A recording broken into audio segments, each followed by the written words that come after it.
ನಾನು ನಾಪ್ಸ್ಕಾಬ್ನ ಒಬ್ಬ ಪದಾಧಿಕಾರಿಯಾಗಿ ಆ ಸಮ್ಮೇಳನದಲ್ಲಿ ಭಾಗವಹಿಸತಕ್ಕಂತ ಅಗತ್ಯತೆ ಇದೆ ಅಂತೇಳಿ ಈ ದಿವಸ ನಾನು ಭಾಗವಹಿಸಲಿಕ್ಕೆ ಡೆಲ್ಲಿಗೆ ಬಂದಿದ್ದೇನೆ.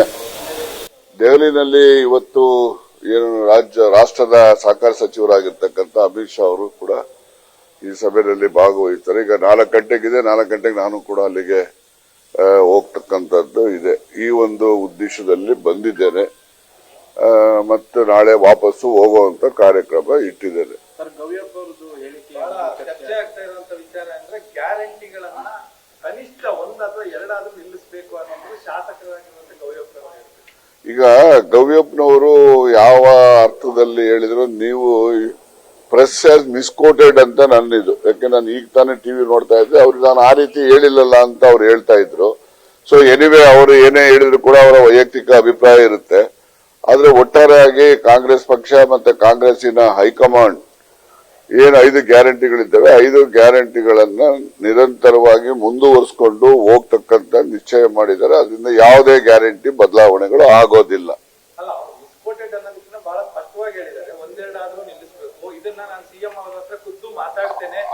ಅವ್ರು ಏನ್ ಹೇಳಿದ್ರು ಕೂಡ it is his personal opinion, it is not the government opinion. But the government opinion as well as the Congress High Command opinion is to continue all those guarantees. Sir, ಇನ್ನೊಂದು ಚರ್ಚೆ ಆಗ್ತಾ ಇರೋದಂತ ಹೊಸದಾಗಿ ಆಯ್ಕೆಯಾದಂತಹ ಯೋಗೇಶ್ವರ ಶಾಸಕರು ಕಾಂಗ್ರೆಸ್ ಏನಾದ್ರು ಟಾಸ್ಕ್ ಕೊಟ್ರೆ JDS ನ ಎಲ್ಲಾ ಶಾಸಕರನ್ನ ಆಯ್ತಪ್ಪ. ಈಗ ದೇವೇಗೌಡರು ಚುನಾವಣೆಯಲ್ಲಿ ಹೇಳ್ಬಿಟ್ರು ಸಿದ್ದರಾಮಯ್ಯ ಸೊಕ್ಕು ಮುರಿದು ಬಿಡ್ತೀನಿ ಅಂತ. ಆಮೇಲೆ ತಿರ್ಗಾ 136 ಜನ MLA ಗೆದ್ದವ್ರೆ, ಈ ಸರ್ಕಾರ ಬೀಳಿಸ್ಬಿಡ್ತೀನಿ ಅಂದ್ರು. ಇವೆಲ್ಲ ಸಾಧ್ಯ ಆಗ್ತದ? ಹಂಗೆ ಅವರು ಒಂದೇನೋ ಒಂದು ಅವರ ಮನಸ್ಸಲ್ಲಿರ್ತಕ್ಕಂಥ ಭಾವನೆ ವ್ಯಕ್ತಪಡಿಸಿದ್ದಾರೆ. ಆ ವ್ಯಕ್ತಪಡಿಸಿರ್ತಕ್ಕಂಥದ್ದು ಅದು ಅವ್ರಿಗೆ ಗೊತ್ತಿರ್ತದೆ. ಅದ್ರ ಬಗ್ಗೆ ನಾನೇನು ಹೆಚ್ಚು ಹೇಳಲಿಕ್ಕೆ ಹೋಗೋದಿಲ್ಲ. ಅಲ್ಲಿ ಹಾಸನದಲ್ಲಿ ಒಂದು ಸಮಾವೇಶವನ್ನು ನಡೆಸಬೇಕು ಅಂತ ಹೇಳಿ ಸಿದ್ದರಾಮಯ್ಯನವರ ಜೊತೆಲಿರ್ತಕ್ಕಂಥವ್ರು ಮತ್ತೆ ನಾವು ಎಲ್ಲ ಸಚಿವರುಗಳು, ಶಾಸಕರುಗಳು ಮತ್ತೆ ಲೋಕಸಭಾ ಸದಸ್ಯರು ಎಲ್ಲರೂ ಸೇರಿ ಒಂದು ಚಿಂತನೆ ಮಾಡಿದ್ದೇವೆ.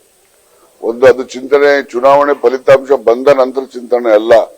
ಅದು ಮೊದಲೇನೆ ಮೈಸೂರಲ್ಲಿ ಒಂದು ಬೃಹತ್ ಸಮಾವೇಶ ಕಾಂಗ್ರೆಸ್ ಪಕ್ಷದ ಶಕ್ತಿ ಪ್ರದರ್ಶನ ಮಾಡಬೇಕು ಅಂತಕ್ಕಂಥದ್ದಿತ್ತು. ಪದೇ 2-3 ಕಾರ್ಯಕ್ರಮ ಇತ್ತೀಚೆಗೆ ಹಾಸನದಲ್ಲೇ ಮಾಡಿರೋದ್ರಿಂದ ಮಂಡ್ಯದಲ್ಲೋ ಹಾಸನದಲ್ಲೋ ಮಾಡೋಣ ಅಂತ ಹೇಳಿ ಅದು ಹಾಸನಕ್ಕೆ ಅದು ಮಾಡ್ತಕ್ಕಂಥದ್ದು ಅಂತೇಳಿ ಒಂದು ಡೇಟು 5ನೇ ತಾರೀಕು ಅಂತೇಳಿ ತಾತ್ಕಾಲಿಕವಾಗಿ ಈಗಾಗಲೇ ನಿರ್ಣಯ ಆಗಿದೆ.